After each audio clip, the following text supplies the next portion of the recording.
Hey everyone, Susan and I just want to congratulate you on your 15-year anniversary. We believe that the best is yet to come, and we thank God for the rich heritage that you have so diligently stewarded and for the amazing relationships that have developed.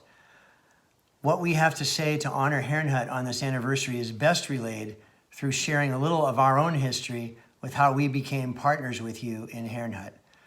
Our engagement with the prayer movement began in 1998 by mobilizing a call to prayer for California.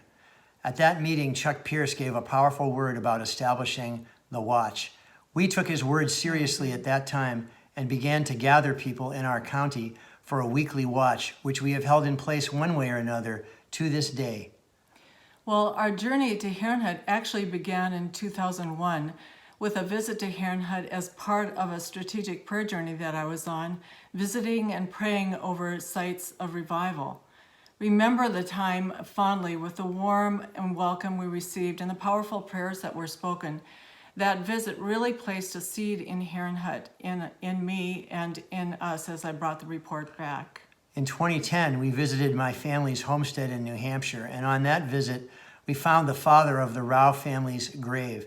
On it said, Johannes Rao, friend of the missionaries and friend of the Indians. We knew that it had to have been part of the Moravian heritage of the area, so another seed was planted. Then fast forward to 2016, we began to sense the Lord drawing us back to Herrnhut. The vision of the Global Watch had begun to birth in the nations, and we sensed the place known as the Lord's Watch would be amazing to gather. Yeah. That began the inquiry. I started surfing the internet for Johannes Rao and suddenly found myself reading a book, The Memorials of the Moravian Church, out of the Princeton Library. I really didn't know what I was reading, but I was drawn to it as I really liked the author. And as I delved further into it, I realized I was reading the diary of Count von Zinzendorf. Not too far into the narrative, Johannes Rao's name appeared, along with his daughter Jeanette. And in delving further, we realized our family had welcomed the Moravians into New York. In fact, it was one of the first missions to the Native Americans. They had been blocked to entering Georgia because they would not carry arms. So through New York, they found a welcoming German family. That's right, and we realized that God was confirming the call to the Watch by his sudden explosion of history that we didn't know before. We decided then and there that we needed to go to Herrnhut to see if there would be a possibility of holding a gathering where watchmen could meet in 2017, the 290th anniversary of the outpouring.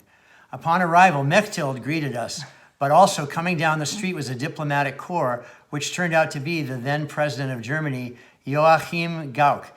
We decided to follow him up to God's Acre. While there, the security officials asked if we would like to meet the president. Of course, we said yes. So there on that cool April day, we met Joachim Gauck, who welcomed us into Germany.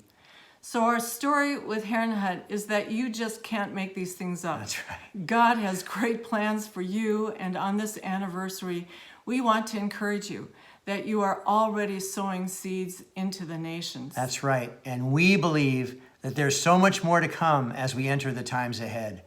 We are so thankful for you all who have watched over the revival heritage there in Herrnhut.